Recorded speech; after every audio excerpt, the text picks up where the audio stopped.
Practice question की इस video में आपका स्वागत है। ये प्रैक्टिस क्वेश्चन रासायनिक अभिक्रिया एवं समीकरण अध्याय के हैं। इस वीडियो में हम जानेंगे कि रासायनिक अभिक्रिया एवं समीकरण से एग्जाम में किस तरीके के प्रश्न पूछे जा सकते हैं। तो चलिए सबसे पहला प्रश्न देखते हैं। पहला प्रश्न है, हम रासायनिक समीकरणों को संतुलित क्यों करते हैं। तो चलिए देखते हैं कि इसका उत्तर किस तरीके से लिखना है। कंकाली समीकरण असंतुलित होते हैं। हमें द्रव्यमान के संरक्षण के नियम के कारण रासायनिक समीकरणों को संतुलित करने की आवश्यकता होती है। जैसा कि हम जानते हैं, कंकाली समीकरण संतुलित नहीं होते और संतुलित ना होने के कारण वो द्रव्यमान के संरक्षण के नियम को फॉलो नहीं करते, और ऐसा तो हो नहीं सकता कि नियम गलत है, और इसलिए हमें समीकरण को संतुलित करना होता है। अब यहाँ पर द्रव्यमान का नियम क्या है वो बता देना सही रहेगा। तो आप लिख सकते हैं कि इस नियम के अनुसार किसी भी रासायनिक अभिक्रिया में द्रव्यमान का न तो निर्माण होता है और ना ही विनाश। तो संतुलित रासायनिक समीकरण के अभिकारकों और उत्पादों में विभिन्न तत्वों के परमाणुओं की संख्या समान होती है, और यही कारण है कि ये द्रव्यमान के संरक्षण के नियम का पालन करता है। चलिए देखते हैं कि दूसरा प्रश्न क्या है। तो दूसरा प्रश्न है, अभिक्रियाओं के प्रकार को पहचानें। यहाँ पर एक अभिक्रिया दी हुई है, इसे ध्यान से देखिए। क्या लगता है ये कौन सी अभिक्रिया है। जैसा कि आप देख सकते हैं, यहाँ पर मीथेन जब ऑक्सीजन के साथ प्रतिक्रिया करता है तो हमें कार्बन डाइऑक्साइड, जल और ताप मिलता है। तो जैसा कि हम जानते हैं, ताप जिन अभिक्रियाओं में मिलता है वो ऊष्मक्षेपी अभिक्रिया होती है। तो हम कह सकते हैं कि ये ऊष्मक्षेपी रासायनिक अभिक्रिया का उदाहरण है। परंतु एक बात पर ध्यान दीजिए, मीथेन कार्बन डाइऑक्साइड गैस में बदला है, तो पहला तो 4 हाइड्रोजन इससे निकले हैं और 2 ऑक्सीजन के एटम यानी कि अणु इसमें जुड़ गए हैं।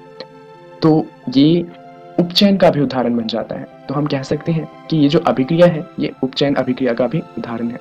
चलिए दूसरी अभिक्रिया देखते हैं। कैल्शियम ऑक्साइड जब जल के साथ अभिक्रिया करता है तो कैल्शियम हाइड्रोक्साइड बनाता है। जरा सोचिए ये कौन सी अभिक्रिया होगी। जैसा कि आप देख सकते हैं, यहाँ पर हमारे पास 2 अभिकारक थे और दोनों से मिलकर सिर्फ एक उत्पाद बना है। तो हम कह सकते हैं कि ये जो उदाहरण है वो संयोजन अभिक्रिया का उदाहरण है। चलिए अगली अभिक्रिया देखते हैं।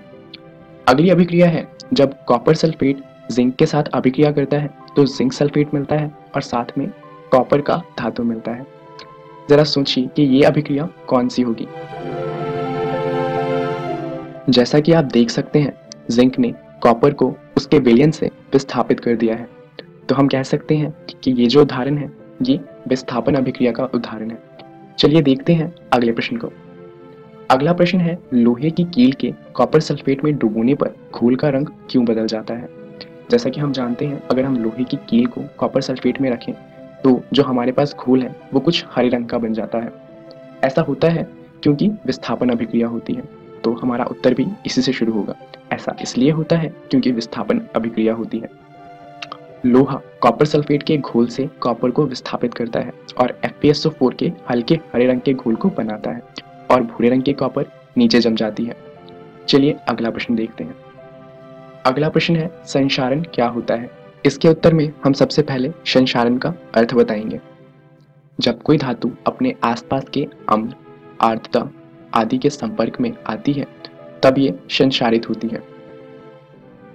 लोहे की वस्तुओं के संक्षारण को जंग कहा जाता है। जैसा कि हम जानते हैं, लोहे के संक्षारण को अलग से जंग का नाम दिया है।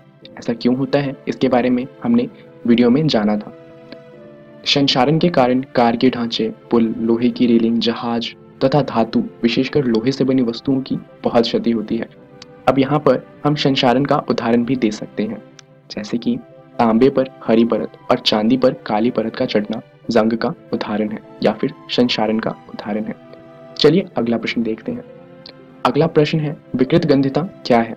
यहाँ भी सबसे पहले हम विकृत गंधिता को परिभाषित करेंगे। भोजन का खराब होना जिससे कि यह उपभोग के लिए अनुपयुक्त और अवांछनीय हो जाए विकृत गंधिता कहलाती है।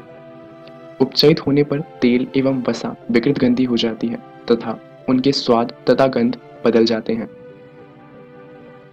उपचयन के कारण भोजन के पोषक तत्वों में भी कमी आती है। यहाँ तक तो परिभाषा हुई कि विकृत गंधिता की परिभाषा क्या थी और उसके कारण परेशानियां क्या आती हैं। इसके बाद हमें ये भी बताना होगा कि विकृत गंधिता से भोजन को बचाया कैसे जा सकता है। अति ऑक्सीकारक, तैलीय तथा वायु युक्त खाद्य सामग्रियों में उपचयन रोकने वाले पदार्थों का उपयोग कर विकृत गंधिता को रोका जा सकता है। तो ये कुछ उदाहरण थे कि किस तरीके के प्रश्न पूछे जा सकते हैं।